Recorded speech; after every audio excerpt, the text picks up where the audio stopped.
법구경 제10장 133, 134절 꼰다다나 테라 이야기. 부처님께서 제따와나 수도원에 계시던 어느 때 꼰다다나 테라와 관련하여 개송 133번과 134번을 설법하시었다. 꼰다다나 테라는 가정을 떠나 비쿠가 된 이래 이상하게도 한 여인의 영상이 그의 뒤를 따라 다니는 것이었다. 이 여인의 영상은 다른 사람의 눈에는 분명하게 보였는데 정작 테라 자신의 눈에는 띄지 않았다. 그래서 그는 아무것도 모르는 채 탁발을 나가는 것이었다. 그러면 사람들은 두 몫의 음식을 그의 밭다에 넣어주면서 이것은 스님의 몫이고 이것은 스님을 동반한 부인의 몫입니다. 라고 말하곤 하였다. 이렇게 비쿠가 여인을 데리고 탁발까지 함께하는 것을 본 사람들은 괴이하게 여겨서 빠세나디 국왕에게 가서 이렇게 말했다. 대왕이시여, 계행이 청정치 못한 저 비쿠를 이 나라에서 추방해 버리십시오. 그래서 왕은 직접 군대를 이끌고 수도원으로 가서 그가 있는 곳 주변을 감시하며 그가 나오기를 기다렸다. 꼰다다나 테라는 밖에서 시끄러운 소리가 나무로 문을 열고 나와 문에 기대어 섰다. 그때 여인도 그 테라로부터 그다지 멀지 않은 곳에 서 있었다. 테라는 국왕이 온 것을 알고 왕이 자기 방으로 들어오리라 여겨 기다렸다. 이윽고 왕은 테라의 방 안으로 들어왔는데 이상하게도 방 안에서는 여인의 모습을 찾을 수가 없었다. 그래서 왕은 테라에게 물었다. 그 여인은 어디에 있는 거요?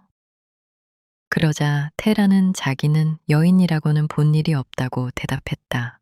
의심을 품은 왕은 잠시 테라를 밖에 나가 있어 달라고 요구했고 테라가 밖에 나가자 왕은 샅샅이 방 안을 살펴보았지만 역시 여인은 없었다.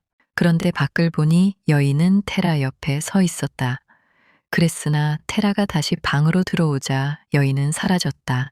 그리하여 왕은 그 여인이 실제 사람이 아니라 환영이라는 것을 알았다. 왕은 테라에게는 아무런 허물이 없다고 선언하고 테라를 매일같이 왕궁으로 초청하여 공양을 올렸다. 다른 비쿠들은 이 이야기를 전해 듣고 매우 당혹했다. 그래서 그들은 꼰다다나 테라에게 계행이 없는 비쿠여, 국왕은 그대를 이 나라에서 추방하기는커녕 왕궁으로 초대를 했다지 하면서 비아냥거렸다.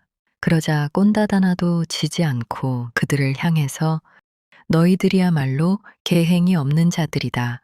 너희들이야말로 여자들과 다니지 않았는가 하며 대들었다.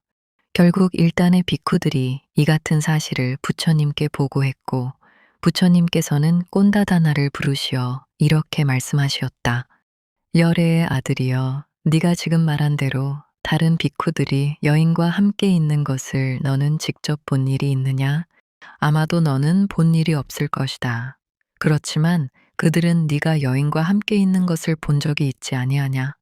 너는 지난 생에 네가 저지른 악행 때문에 지금 저주를 받고 있다는 사실을 알지 못하는구나. 이제 열애는 왜 너에게 여인의 영상이 따라다니게 되었는지를 알려주리라. 너는 전생에 천상에 살고 있었더니라. 그때 비쿠가 두 사람이 있어서 그들은 서로 강하게 끌리는 마음을 지니고 있었느니라. 그런데 너는 그들 두 사람의 관계를 떼어놓으려고 여인을 가장하여 한 비쿠의 뒤를 따라다녔느니라.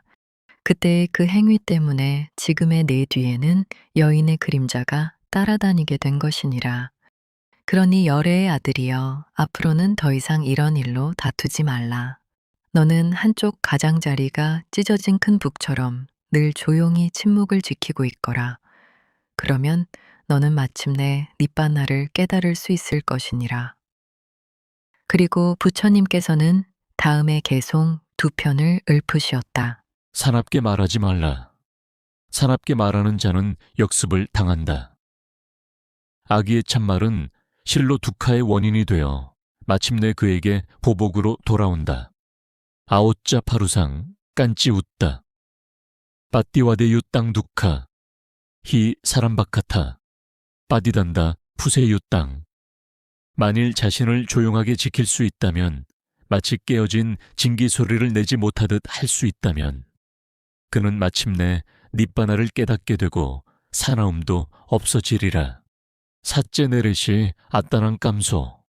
우빠힛도 야타 에사빠또시 니빠랑 사람보 때나 왔자띠.